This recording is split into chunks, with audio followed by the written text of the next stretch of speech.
harder than starting up.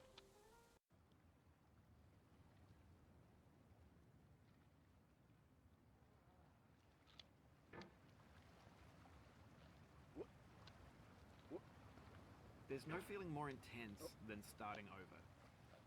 If you deleted your homework the day before it was due, as I have, or if you left your wallet at home and you have to go back after spending an hour in the commute. If you won some money at the casino and then put all your winnings on red but it came up black. If you got your best shirt dry cleaned before a wedding and then immediately dropped food on it.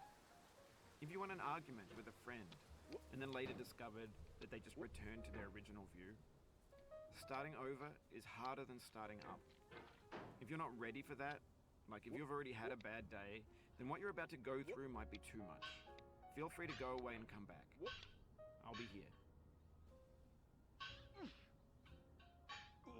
Alright, thanks for coming with me on this trip.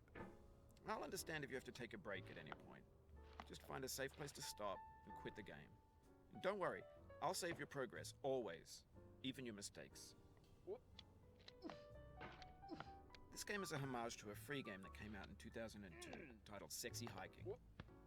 The author of that game was Jazzuo, a mysterious Czech designer who was known at the time as the father of B games. And B games are rough assemblages of found objects. Designers slap them together very quickly and freely, and they're often too rough and unfriendly to gain much of a following. They're built more for the joy of building them than as polished products. In a certain way, Sexy Hiking is the perfect embodiment of a B game. It's built almost entirely out of found and recycled parts, and it's one of the most unusual and unfriendly games of its time. In it, your task is simply to drag yourself up a mountain with a hammer. And that act of climbing, in the digital world or in real life, has certain essential properties that give the game its flavor. No amount of forward progress is guaranteed. Some cliffs are too sheer or too slippery. And the player is constantly, unremittingly in danger of falling and losing everything. Anyway, when you start Sexy Hiking, you're standing next to this dead tree that blocks the way to the entire rest of the game. It might take you an hour to get over that tree, and a lot of people never got past it.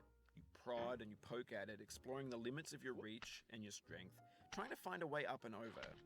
And there's a sense of truth in that lack of compromise. Most obstacles in video game worlds are fake. You can be completely confident in your ability to get through them once you have the correct method or the correct equipment or just by spending enough time. In that sense, every pixelated obstacle in Sexy Hiking is real. The obstacles in Sexy Hiking are unyielding, and that makes the game uniquely frustrating. But I'm not sure Jazzuo intended to make a frustrating game. The frustration is just essential to the act of climbing, and it's authentic to the process of building a game about climbing. A funny thing happened to me as I was building this mountain.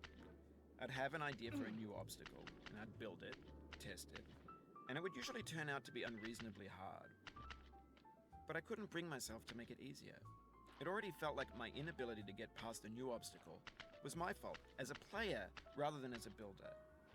Imaginary mountains build themselves from our efforts to climb them, and it's our repeated attempts to reach the summit that turns those mountains into something real.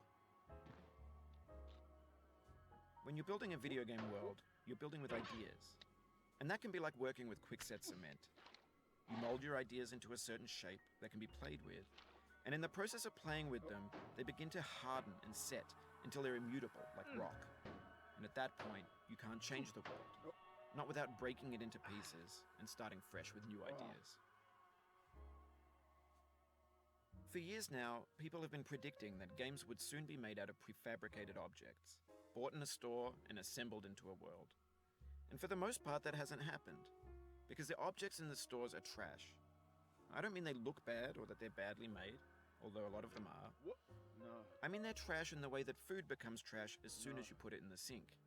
No. Things are made to be consumed and used in a certain context, and once the moment is gone, they transform into garbage.